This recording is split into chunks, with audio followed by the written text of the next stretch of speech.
Can one question really capture the sheer panic and uncertainty that can ripple through the global economy? Today, we'll unpack the question that managed to do just that. I've witnessed plenty of tech storms, but few have been this unsettling.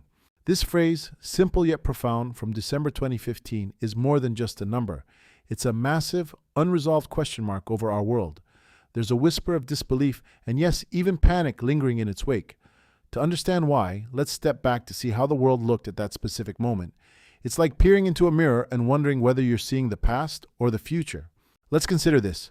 When exactly did the impossible become the inevitable? It's like watching a glacier race a cheetah. Something tectonic shifted in perception.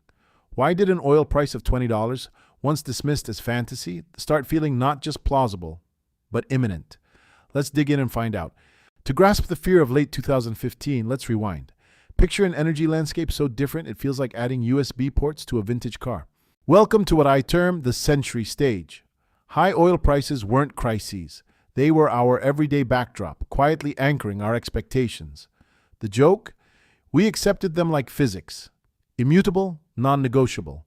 Back in mid-2014, oil wasn't just trading. It was soaring at over $110 a barrel. Take a moment to let that sink in. Not 40, not 60, but over 100. Entire industries, even countries, based their entire fiscal policies on the belief that this was the new norm. And then it broke, abruptly. The era of certainty just vanished. A seismic market shift shattered it, making way for a term suddenly everywhere. Oil glut. Overnight, abundance turned confidence into confusion.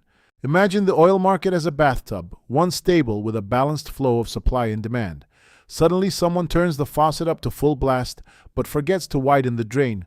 Overflow is inevitable, and the once clear equilibrium breaks down. That's a glut. It's a bit like expecting order while turning chaos into your new roommate. Two primary forces turned the oil faucet wide open. First, the U.S. shale boom. New fracking tech transformed America into an oil powerhouse, flooding the market. Then there's OPEC. You'd expect them to cut production to stabilize prices. Instead, they cranked the pumps, fighting to defend market share. It's the economic equivalent of leaving the door open in a room full of hungry cats and wondering why chaos ensued. Combine these elements and you've got a surplus no one planned for. The result? Prices plummeted, leaving an industry grappling with the weight of its own success. The speed of the oil price collapse was shocking. In mid-2014, prices were over $100 a barrel. By early 2015, they plunged below $50, continuing to hurtle towards $30. It's like watching a glacier disappear overnight, unexpected and quite bewildering. This was the pivotal reality check. Traders, economists, entire nations felt the shock as oil's floor vanished. What we thought unbreakable at $100 crumbled.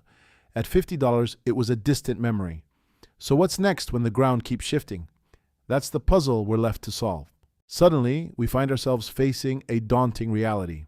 With the market in relentless freefall, this once theoretical question is now a stark, undeniable possibility. Picture the world's biggest financial institutions in hushed conversations, as if they're discussing an upcoming performance, knowing they're not ready for the act. The number 20 wasn't just about cheap gas, it was a litmus test for our entire global system's stability. It's curious how one small metric can make nations second-guess their own resilience. The question of $20 a barrel wasn't just about the price, it was a Pandora's box of deeper anxieties. It hinted at fears of a looming global recession and how petrostates like Venezuela might face an economic meltdown. Imagine watching U.S. shale companies teeter on the brink, ready to implode and drag banks with them. And the ever-present undercurrent? Looming geopolitical instability from all that upheaval. It's like knowing a storm's coming and realizing your umbrella has more holes than fabric. The $20 question symbolized a market on the brink. It wasn't just about price.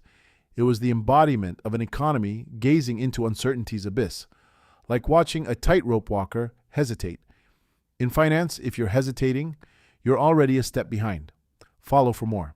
That brings us to a final insight. The numbers might change, from oil to interest rates, yet the sentiment remains the same, a quiet dread we all sense but seldom voice. So what's the one metric today that looms over us, just waiting to shatter our illusions of stability? It's a number we're all hoping stays in its cage. Ask yourself that and follow for more.